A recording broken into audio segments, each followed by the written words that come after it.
Zee TV Telangana news కి స్వాగతం. ముందుగా ముఖ్యాంశాలు. ఉద్యమాలతో ఉదయించిన తెలంగాణ నేడు ఉజ్వల తెలంగాణ ఎదిగింది. కేటీఆర్.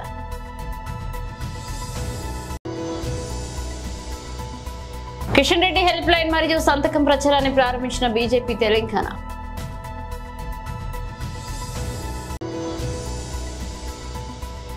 మూడవ తెలంగాణ శాసనసభ ప్రసారం. తెలంగాణ అసెంబ్లీ సమావేశం.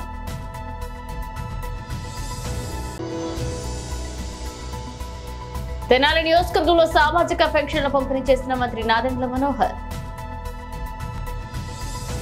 ఉద్యమాలతో ఉదయించిన తెలంగాణ నేడు ఉజ్వల తెలంగాణ ఎదిగిందన్నారు కేటీఆర్. శుష్క ప్రియాలు, శూన్య హస్తాలు, గ్యారంటీలకు టాటా, లంకె బిందెల వేట, డిక్లరేషన్లు డీలా, డైవర్షన్ల మేళ, హామీ పత్రాలకు పాతర, శ్వేత పత్రాల జాతర, నిరుద్యోగుల మీద నిర్బంధాలు, జర్నలిస్టుల మీద దౌర్జన్యాలు, విమర్శిస్తే కేసులు, ప్రశ్నిస్తే దాడులు, నేతన్నల ఆత్మహత్యలు, ఆటో అన్నల బలవన్మరణాలు. ఓట్లకు ముందేమో అభయహస్తం అధ్యక్ష, ఓట్లు పడ్డాక ఈ రోజు శూన్యహస్తం. మేనిఫెస్టోలో అరచేతిలో స్వర్గం, బడ్జెట్ లో మాత్రం మోచేతికి బెల్లం, 3 తిట్లు 6 అబద్ధాలతో కేవలం పొద్దున్న లేస్తే బట్టగాల్చి మీదేసే పనులు ఇందులో కనబడ్డాయి అధ్యక్ష. ఇవాళ వారు అన్నారు అధ్యక్ష, దివాలా తీసిన రాష్ట్రం ఒక క్యాన్సర్ పేషెంట్ మాదిరిగా, ఎయిడ్స్ పేషెంట్ మాదిరిగా అని మాట్లాడారు. దయచేసి ఇది సరైన పద్ధతి కాదు. ఉద్యమాలతో ఉదయించిన తెలంగాణ ఉజ్వల తెలంగాణ ఎదిగిన మాట వాస్తవం. విఫల రాష్ట్రం అవుతుందని శాపనార్థాలు పెట్టిన వాళ్ళందరి శాపాలను తట్టుకొని 10 ఏళ్ల ప్రస్థానంలో ఇవాళ స్వరాష్ట్రం సొంత కాళ్ళ మీద నిటారుగా నిలబడ్డది అధ్యక్ష. G Kishan Reddy help line మరియు సంతకం ప్రచారాన్ని ప్రారంభించారు. 2 లక్షల మాఫీని బేషరతుగా అమలు చేస్తామని చెప్పి మేనిఫెస్టోలో పేర్కొని ఈరోజు అనేక ఆంక్షలు విధించి ఇలా రైతులను మోసం చేస్తున్నటువంటి కాంగ్రెస్ ప్రభుత్వాన్ని నిలదీయడానికి, రైతులకు, తెలంగాణలో రైతులకు భారతీయ జనతా పార్టీగా మేమున్నామని అండగా నిలబడటం కోసం ఇలా హెల్ప్ లైన్ నెంబర్ని బాధిత రైతుల కోసం ఎవరెవరైతే ఈ ప్రభుత్వం చేతుల మోసపోయిరో వాళ్ళ వివరాలను సేకరించి వాళ్ళ తరఫున కొట్లాడడానికి భారతీయ జనతా పార్టీ రాష్ట్ర శాఖ అధ్యక్షులు కిషన్ రెడ్డి గారు, కేంద్ర మంత్రివర్యులు ఈరోజు రైతులకు అండగా మరి హెల్ప్ లైన్ నెంబర్ను ప్రారంభించబోతా ఉన్నారు. మనందరికీ తెలుసు, ఈ రాష్ట్రంలో 64 లక్షలకు పైగా ఖాతాలుంటే ఇలా కాంగ్రెస్ నాయకులు బ్రహ్మాండం బద్దలైందని పండుగ ప్రజలను తప్పు పట్టిస్తూ ఉన్నారు. ఈరోజు రుణమాఫీ కాని రైతులు తీవ్రమైనటువంటి వేదనతో ఇలా ఆత్మహత్యలు చేసుకునేటువంటి పరిస్థితి వచ్చింది. అందుకే భారతీయ జనతా పార్టీ వారికి అండగా నిలబడాలని, వారికి మనోధైర్యాన్ని కల్పించడానికి ఈరోజు పెద్దలు కిషన్ రెడ్డి గారు రాష్ట్ర కార్యాలయంలో ఈ కార్యక్రమంలో పాల్గొంటా ఉన్నారు. ముందుగా ప్రశ్నిస్తున్న తెలంగాణ రైతు పేరుతోటి ఉన్నటువంటి పోస్టర్ని వారిని ఆవిష్కరించవలసిందిగా కోరుతా ఉన్నాను. పెద్దలు ప్రేమేందర్ రెడ్డి గారు.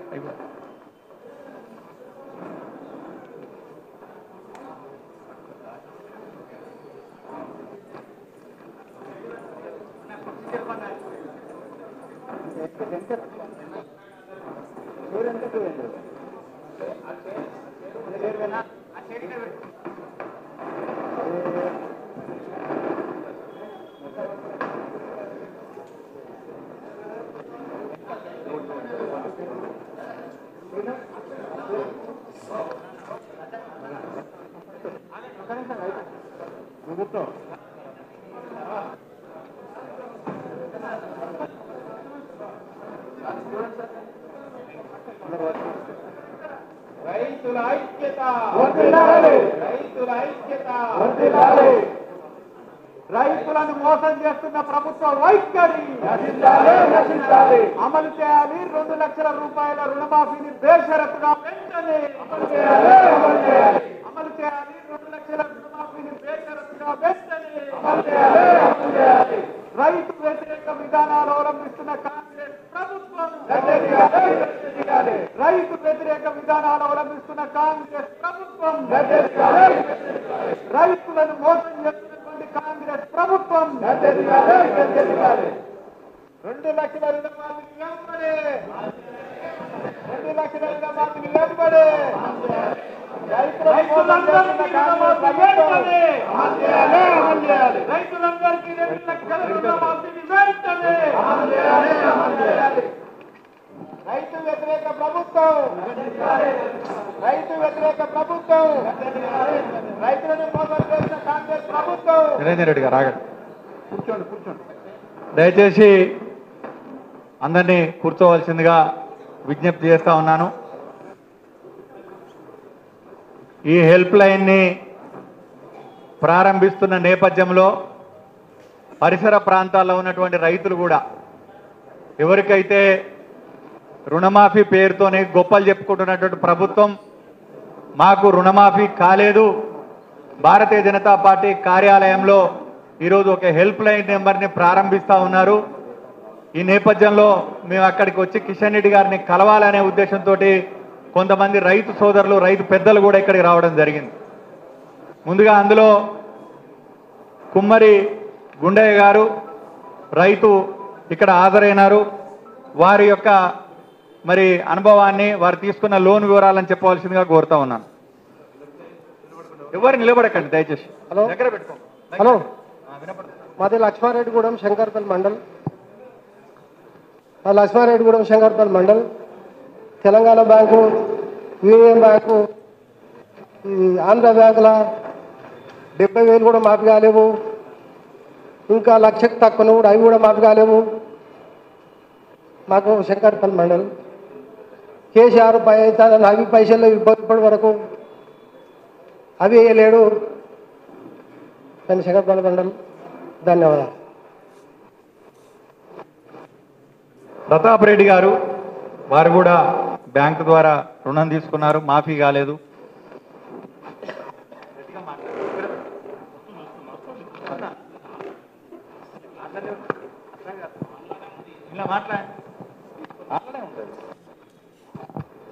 నా పేరు కొలన్ ప్రతాప్ రెడ్డి, శంకర్పల్లి మండల్, కొండకల్ గ్రామము. నేను 1,30,000 రూపాయలు క్రాప్ లోన్ తీసుకోవడం జరిగింది. నిన్నటి వరకు ఎలాంటి మాఫీ జరగలేదు. 1,50,000 వరకు అన్నారు. 1,30,000 ప్లస్ ఒక 8,000 వడ్డీ అయింది, కానీ మాఫీ మాత్రం రాలేదు. దాంతోపాటు మా వారి మీద కూడా ఒక 1,30,000 ఉన్నది. 2 లక్షల్లో అయినప్పుడు ఈయన వస్తుందేమో అని చెప్పి చూస్తున్నాం. ఇంతకుముందు ఎలాంటి షరతులు లేకుండా మాఫీ 2 లక్షల వరకు రైతులకు ఇస్తాం క్రాప్ లోన్ అని చెప్పారు. కానీ ఇప్పుడు ప్రతి ఒక్కరు కూడా 50,000 ఉన్నోళ్ళు, 90,000 ఉన్నోళ్ళు, 70,000 ఉన్నోళ్ళు మా విలేజ్లో కూడా ఇంకా కాలేవు. ఎందుకైతే లేవు అనేది చాలామందికి అపోహలు ఉన్నాయి. ఇంకొకటి చిన్న ఇప్పుడు నా అనుభవమే, మా బాబు బయట చదువుకోనికి పోతుందంటే ఐటీ రిటర్న్ చేస్తేనే లోన్ వస్తుంది అనుకుంటే చిన్నది ఒక 2,000, 5,000, 10,000 ఐటీ కట్టేట్టు నేను 3 సంవత్సరాల నుంచి రైతులు, మామూలు రైతులు, నాకు 4 ఎకరాల పొలం ఉన్నది. ఆ బాబు యొక్క ఎడ్యుకేషన్ గురించి లోన్ వస్తుంది అనుకుంటే దాన్ని కట్టినాం. ఇప్పుడేమంటారంటే ఐటీ రిటర్న్ చేసిన వాళ్ళు లేదా ఈ 5,000, 8,000, 10,000 కట్టిన వాళ్ళు కూడా మాఫీ రాదనే షరతు ఉన్నట్టుగా నాకు తెలుస్తుంది. దాంట్లో నాదిగిన 2 లక్షల రుణమాఫీలో కూడా రాదనేటటువంటి అపోహ ఉన్నది, సందేహం ఉన్నది. ఇటువంటి చాలా అపోహలు రైతులకు ఉన్నాయి కాబట్టి దాన్ని సరి చేసుకోనికి, తెలుసుకోనికి భారతీయ జనతా పార్టీ యొక్క హెల్ప్ లైన్ వేదికను ప్రారంభించడం, అందరు రైతుల యొక్క సందేహాలకు ఒక పరిష్కారం దొరుకుతుందని చెప్పి ఆశిస్తూ ఆ యొక్క కార్యక్రమాన్ని పెట్టిన భారతీయ జనతా పార్టీ పెద్దలు కేంద్ర మంత్రివర్యులకు రైతుల తరపున ధన్యవాదాలు తెలియజేసుకుంటూ, ఇలాంటి చిన్న కొర్రీలు పెడుతూ ఎక్కడ తగ్గించుకోవాలి, ఎంతమందిని ఈ యొక్క రుణమాఫీల నుంచి పక్కకు జరపాలనేటువంటి సందేహాలు చాలామందికి ఉన్నాయి. చాలామందికి ఎందుకైతేనంటే 1,00,000 రూపాయలు మాఫీ అవుతున్నప్పుడు 80,000 కాలేదు. 1,50,000 అనుకున్న వాళ్ళు కూడా 50,000 ఉన్నారు, 80,000 ఉన్నారు, 1,20,000 ఉన్నారు. చాలామందికి అయితే లేవు. ఎందుకైతే లేవంటే ఇలాంటి మధ్యలో ఏవేవో ఇవి చెప్తున్నారు. కాబట్టి ఈ యొక్క హెల్ప్ లైన్ రెడ్డి నాయక్ గారు చేసినందుకు ధన్యవాదాలు. రెడ్డి నాయక్ గారు వారికి మైక్ వారికి.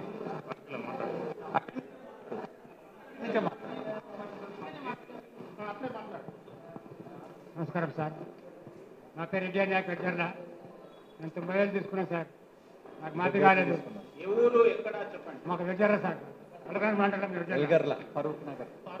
పలకనూరు మండలం వెచ్చర్ల. నా పేరు ఇండియా నాయక్ వెచ్చర్ల తండ. నేను 90,000 తీసుకున్నాను సార్. నాకు మాఫీ కాలేదు సార్. ప్రాణం లేkum సార్. మా దగ్గర తండ సార్. అధికారులకు పోయి చెప్పిర్రా, కలిసిర్రా? మరి మాఫీ కాలేదని అడిగిర్రా? ఎవరు సార్? అధికారులను ఎవరన్నా కలిసిర్రా మీరు పోయి? కలవలేదు సార్. ఇప్పటివరకు కలవలేదు సార్. వాళ్ళు ఎవరు స్పందించలే. రాజమల్లారెడ్డి గారు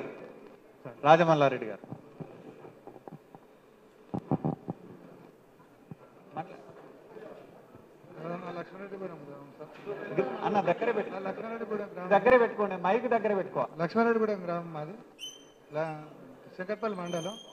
నాకు ₹1,00,000 లోన్ తీసుకున్నాను.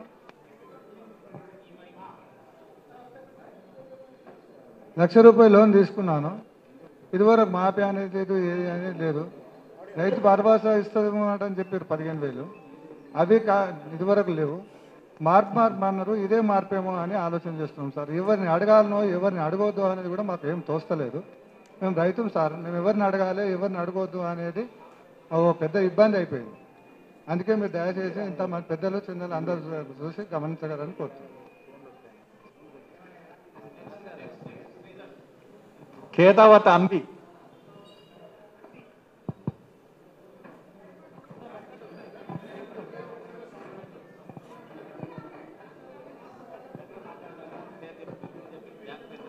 నా పేరు కేతావత్ అంబి.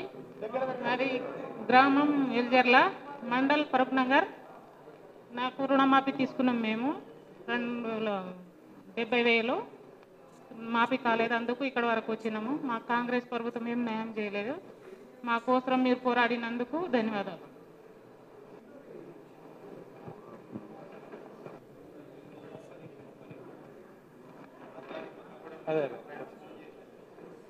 హెల్ప్ లైన్ నెంబర్కి ఫోన్ వచ్చింది, స్పీకర్ అని.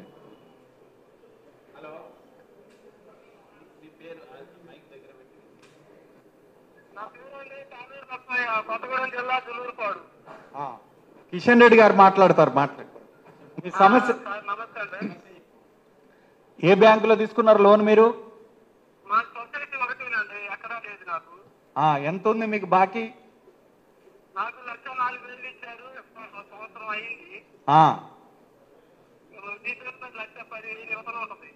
మరి మాఫీ కాలేదు, కారణం ఏం చెప్తున్నారు అధికారులు? లిస్ట్ లో పేరు లేదు, మీరు మాఫీ కాలేదని అంటున్నారా? సరే, తప్పనిసరిగా మీ వివరాలను నమోదు చేసుకుంటాం. మీ పూర్తి వివరాలను అడిగి తెలుసుకుంటాం. కాల్ సెంటర్ నుంచి నమోదు చేసుకుంటాం. కిషన్ రెడ్డి గారు మన రైతుల పక్షాన మొత్తం వివరాలు సేకరించే దాంట్లో ఇలా ప్రారంభం చేసినాం హెల్ప్ లైన్. మంచిది.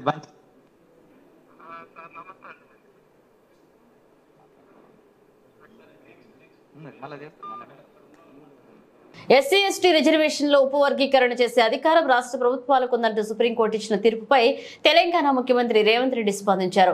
సుప్రీంకోర్టుకు కృతజ్ఞతలు తెలిపిన ఆయన కోర్టు తీర్పునకు అనుగుణంగా ఏబిసిడి వర్గీకరణకు ప్రభుత్వం నిర్ణయం తీసుకుంటుందన్నారు. దేశంలోని ఇతర రాష్ట్రాల కంటే ముందు తామే వర్గీకరణ చేపడతామన్నారు.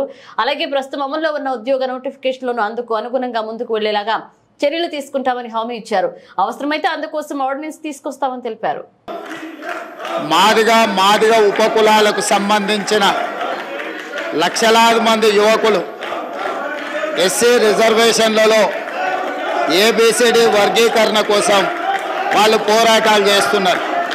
27 సంవత్సరాల నుంచి ఉమ్మడి రాష్ట్రంలో కానీ ప్రత్యేక తెలంగాణ రాష్ట్రంలో కానీ ఏబిసిడి వర్గీకరణ మీద మాదిగ ఉపకులాల యువకులు పోరాటాలు చేయడం జరిగింది. వారి పోరాటాల ఫలితం ఒకనాడు ఇదే శాసనసభలో మాదిగ ఉపకులాల వర్గీకరణ కోసం వాయిదా తీర్మానం ఇస్తే నాతో పాటు ఆనాటి శాసనసభ్యుడు సంపత్ కుమార్ను కూడా ఈ సభ నుంచి బహిష్కరించడం జరిగింది. గత ప్రభుత్వం ఏబిసిడి వర్గీకరణ మీద కేంద్రానికి ప్రధానమంత్రికి విజ్ఞప్తి చేయడానికి అఖిల పక్షాన్ని తీసుకెళ్తామని చెప్పి తీసుకుపోకుండా మాదిగ సోదరులను మోసం చేయడం జరిగింది. కానీ డిసెంబర్ 3, 2023 నాడు ప్రజాప్రభుత్వం బాధ్యత తీసుకున్న తర్వాత తక్షణమే మా ఉప ముఖ్యమంత్రి గారి సూచన మేరకు మాజీ ఉప ముఖ్యమంత్రి ప్రస్తుత మంత్రి దామోదర్ రాజనరసింహ గారి నేతృత్వంలో మా శాసనసభ్యులందరినీ అడ్వకేట్ జనరల్ని ఢిల్లీకి సుప్రీంకోర్టుకు పంపించి న్యాయ కోవిధులతోని చర్చించి సుప్రీంకోర్టులో బలమైన వాదనను తెలంగాణ రాష్ట్ర ప్రభుత్వం కాంగ్రెస్ ప్రభుత్వం వినిపించడంతో ఈనాడు సుప్రీంకోర్టు మాదిగ ఉపకులాల వర్గీకరణకు అనుకూలమైన తీర్పునివ్వడం జరిగింది. నేను మనస్ఫూర్తిగా సుప్రీంకోర్టు కాన్స్టిట్యూషనల్ బెంచ్కు రాజ్యాంగ ధర్మాసనానికి మనస్ఫూర్తిగా కృతజ్ఞతలు తెలియజేస్తున్నా. 7 మంది జడ్జిలలో 6 మంది జడ్జిలు రాష్ట్రాలకు ఏబిసిడి వర్గీకరణ చెయ్యడానికి అనుమతి ఇచ్చింది. తెలంగాణ రాష్ట్ర ప్రభుత్వం తరఫున నేను స్పష్టమైన ప్రకటన చేస్తున్నా, దేశంలోనే అందరికంటే ముందు బాగానే నిలబడి తెలంగాణ రాష్ట్ర ప్రభుత్వం ఏబిసిడి వర్గీకరణ అమలు చేసే బాధ్యత మా మిత్రులు మా మంత్రివర్గ సహచరులు మేమందరం తీసుకుంటాం. అవసరమైతే ఇప్పుడు ఇచ్చిన ఉద్యోగ నోటిఫికేషన్లలో కూడా వర్గీకరణను అమలు చేయడానికి అవసరమైతే ఆర్డినెన్స్ తీసుకొచ్చి మాదిగ సోదరులకు న్యాయం చేసే బాధ్యత మేము తీసుకుంటాము. కాబట్టి ఈరోజు ఈ సభ అందరూ కూడా ఈ అంశం మీద ఏకాభిప్రాయానికి వచ్చి మాదిగ ఉపకులాల వర్గీకరణకు సంపూర్ణంగా సహకరించాల్సిందిగా రాష్ట్ర ప్రభుత్వం తరఫున నేను విజ్ఞప్తి చేస్తున్నా. అధ్యక్ష, తెనాలి నియోజకవర్గంలో సామాజిక పెన్షన్లు పంపిణీ చేశారు మంత్రి నాదెండ్ల మనోహర్. ఏపీలో రికార్డు స్థాయిలో ఎన్టీఆర్ భరోసా పింఛన్లు జరుగుతుందన్నారు. ఉదయం పెన్షన్ల పంపిణీ ప్రారంభమైన 2.5 గంటల వ్యవధిలోనే 63% పూర్తి అవగా మధ్యాహ్నం 12.5 గంటల ప్రాంతానికి 91.83% పంపిణీ పూర్తయిందని అధికారులు తెలిపారు. ఇక గ్రామ వార్డు సచివాలయ ఉద్యోగులు ఉదయం 6 గంటల నుండే లబ్ధిదారుల ఇళ్ల వద్దకు వెళ్లి పంపిణీ కార్యక్రమాన్ని ప్రారంభించారు. మొదటి రోజే 96% పైగా పింఛన్ల పంపిణీ పూర్తి చేయాలని ఉన్నతాధికారుల లక్ష్యంగా నిర్దేశించారు. ఈ మేరకు ప్రభుత్వ ప్రధాన కార్యదర్శి జిల్లా కలెక్టర్లకు ఆదేశించారు. లబ్ధిదారులకు ఎటువంటి ఇబ్బంది కలగకుండా ఇళ్ల వద్దనే పింఛన్ల పంపిణీ చేసే విషయాన్ని ప్రభుత్వం ప్రతిష్టాత్మకంగా తీసుకోవడంతో పెన్షన్ల పంపిణీకి గ్రామ వార్డు సచివాలయ సిబ్బంది వేగంగా నిర్వహిస్తున్నారు. ఇక 2 రోజుల్లోనే 100% పింఛన్ల పంపిణీ పూర్తి చేయాలని కూటమి ప్రభుత్వం లక్ష్యంగా చెప్పుకుంటుంది. ఈ దిశగా అధికారులు చర్యలు చేపట్టారు. మధ్యాహ్నం 12.5 గంటల సమయానికి 59,56,439 మందికి 91.83%, 2,05,13.65 కోట్ల మేర పెన్షన్ల పంపిణీ జరిగింది. మహిళా ఎమ్మెల్యేలపై అసభ్యంగా మాట్లాడిన సీఎం రేవంత్ రెడ్డికి వ్యతిరేకంగా కుకట్పల్లిలో నిరసన సెగలు. ఎమ్మెల్యే మాధవరం కృష్ణారావాద్రిలో కేపీహెచ్పీ కాలనీ బాలాజీనగర్ డివిజన్లలో నిరసన కార్యక్రమంలో పాల్గొన్నారు. కార్పొరేటర్లు మందడి శ్రీనివాసరావు, పగడాల శ్రీష బాబురాం, కోఆర్డినేటర్ సతీష్ అరోరా కనీసం గౌరవ మహిళలకు ఇవ్వని సీఎం రేవంత్ రెడ్డి తెలంగాణ రాష్ట్ర మహిళా లోకానికి క్షమాపణ చెప్పాలన్నారు. కార్పొరేటర్ మందాడి శ్రీనివాసరావు కాంగ్రెస్ ప్రభుత్వం ఏర్పడి 9 నెలల్లో అభివృద్ధి శూన్యం, ఎదుటి పార్టీలపై ఏడవడం తప్ప రేవంత్ రెడ్డి చేసిందేం లేదన్నారు. మాజీ కార్పొరేటర్ బాబురావు ఇలాంటి పునరావృతం అయితే తెలంగాణ ప్రజలు ఊరుకోరు, ముఖ్యమంత్రి బేక్షుతుడిగా క్షమాపణ చెప్పాలని నిరసన తెలిపారు. బీఆర్ఎస్ పార్టీ శ్రేణులు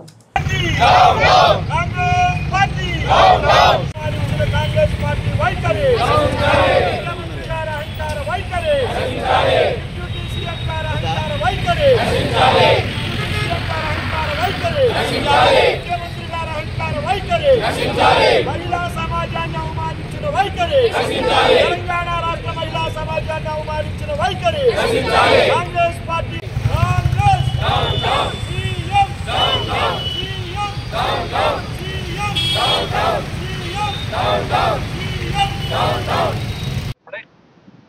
నిన్న తెలంగాణ శాసన సభలో జరిగినటువంటి తీవ్రమైన పరిమాణం, ఒక మాజీ మంత్రివర్యులు సీనియర్ శాసనసభ్యులైనటువంటి సబితా ఇంద్రారెడ్డి గారిని ముఖ్యమంత్రి అనుచిత వ్యాఖ్యలు చాలా ఖండిస్తున్నాం.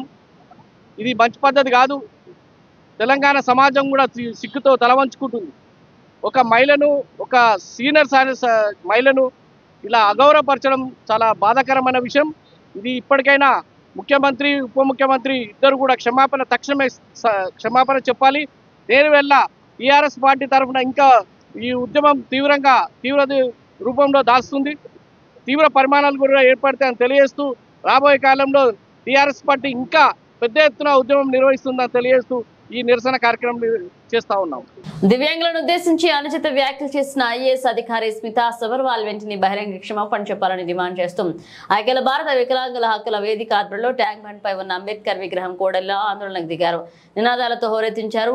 సంఘం అధ్యక్షులు కొల్లి నాగేశ్వరరావు మాట్లాడుతూ స్మిత తన సామాజిక మాధ్యమం ఎక్స్ ట్విట్టర్ ద్వారా దివ్యాంగులపై చేసిన వ్యాఖ్యలు గర్హనీయమన్నారు. ఆమె వ్యాఖ్యలు దివ్యాంగుల మనోభావాలను దెబ్బతీయడమే కాకుండా వారి సామర్థ్యాన్ని ఆమె ప్రశ్నిస్తున్నట్లుగా వారిపై ఆమెకున్న చులకన భావాన్ని స్పష్టం చేస్తుందన్నారు. ప్రభుత్వంలో కీలక పదవిలో ఉండి చేస్తున్న వ్యాఖ్యలు ఆమె వ్యక్తిగతమా లేక ప్రభుత్వ అభిప్రాయమా అని ప్రశ్నించారు. రిజర్వేషన్లను కల్పిస్తున్న రాజ్యాంగాన్ని సుప్రీంకోర్టు తీర్పులను ఆమె ఎలా వ్యతిరేకిస్తారని అడిగారు. దివ్యాంగులు ఎక్కువసేపు పనిచేయలేరని వారి సామర్థ్యం నిర్ణయించడానికి ఆమెకున్న శాస్త్రీయ ప్రతిపాదకలు ఏంటని అడిగారు. దివ్యాంగుల పట్ల వ్యాఖ్యల పట్ల దివ్యాంగం సమాజం తీవ్రంగా ఖండిస్తుందని ఆమె వెంటనే బహిరంగ క్షమాపణ చెప్పాలని డిమాండ్ చేశారు.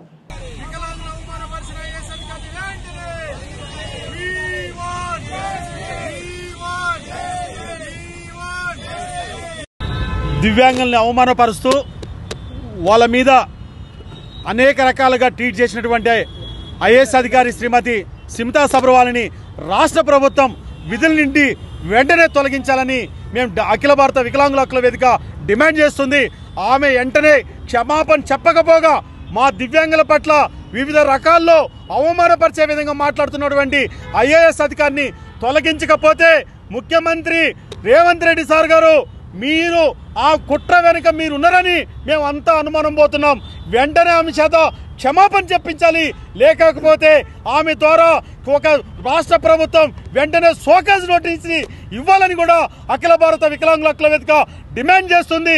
అంతేకాదు ఈరోజు దివ్యాంగుల పట్ల ఏమాత్రం ప్రేమ ఉంటే రాష్ట్ర ప్రభుత్వం దిగొచ్చి రాష్ట్ర ప్రభుత్వం అయినా స్పందించాలని మేము డిమాండ్ చేస్తున్నాం. అంతేకాకుండా శ్రీమతి సుబ్రవాల్ గారు ఒక్కసారి ఆలోచించండి. ఒక్కసారి మీరు కళ్ళు లేకుండా 24 గంటలు మీరు జీవిస్తారా అని మేము ఈరోజు ప్రశ్నిస్తున్నాం.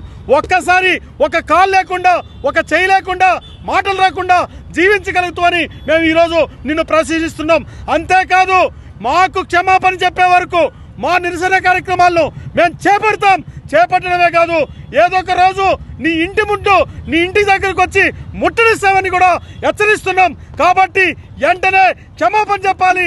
దానికి రాష్ట్ర ప్రభుత్వం కూడా స్పందించి రాష్ట్ర ప్రభుత్వం కూడా ఒక నోటీస్ ఇవ్వాలని కూడా రాష్ట్ర ప్రభుత్వాన్ని అఖిల భారత వికలాంగుల హక్కుల వేదిక డిమాండ్ చేస్తుంది. అధ్యక్షుడు జంగిలి శ్రీనివాస్ నా పేరు. ఈరోజు వికలాంగుల పట్ల సుమితా అగ్రవాల్ మమ్మల్ని అన్యాయంగా నోరు మాట గలీజ్గా మాట్లాడడం కాకుండా మీరు దేనికి పనికిరారని మేము దేనికి పనికిరామా ఆమె డిసైడ్ చేయడానికి ఆమెవారు ఆమె నోరా మోరా వికలాంగులను అన్యాయంగా అవమానపరచడం కాకుండా వికలాంగులు దేనికి పనికిరారు నువ్వు డిసైడ్ చేయడానికి నువ్వెవరు వికలాంగులని అవమానపరచడం కాకుండా ఇంకా ట్రీట్లు పెట్టుకుంటూ ఉంటుంది. ఈ ప్రభుత్వం కన్ను మూసుకుందా కన్ను మూసుకుందా తెలుస్తలేదు. వికలాంగుల పట్ల ఇంత అన్యాయంగా మాట్లాడినందుకు ఆమెను వెంటనే శిక్షించాలని ప్రభుత్వాన్ని కోరుతున్నాను. రాష్ట్ర శాసనసభ సమావేశాల సందర్భంగా ముఖ్యమంత్రి రేవంత్ రెడ్డి మహిళా శాసనసభ్యుల పట్ల వ్యవహరించిన తీరుకు నిరసనగా రాష్ట్ర వ్యాప్తంగా బీఆర్ఎస్ శ్రేణులు ఆందోళన చేపట్టారు. చిలుకానగర్ డివిజన్ కార్పొరేటర్ బన్నాల గీతా ప్రవీణ్ ముదిరాజ్ ఆధ్వర్యంలో సీఎం రేవంత్ రెడ్డి దిష్టిబొమ్మ దహనం చేశారు. రాష్ట్రంలో మహిళలకు గౌరవం లేకుండా పోయిందన్నారు. మహిళా శాసనసభ్యులకు వెంటనే బహిరంగ క్షమాపణ చెప్పాలని లేని పక్షంలో ఆందోళనలు కొనసాగిస్తామని హెచ్చరించారు.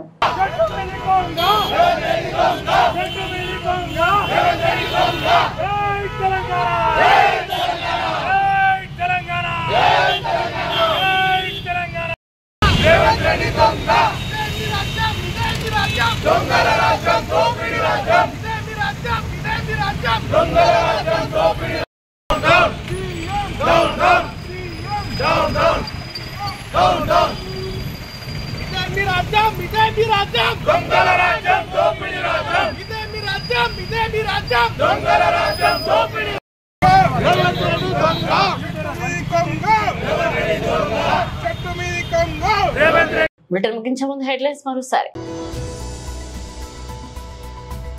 ఉద్యమాలతో ఉదయించిన తెలంగాణ నేడు ఉజ్వల తెలంగాణ ఎదిగింది. కేటీఆర్.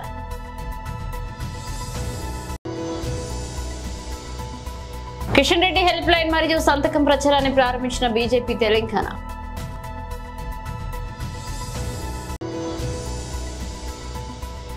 మూడవ తెలంగాణ శాసనసభ ప్రసారం తెలంగాణ అసెంబ్లీ సమావేశం.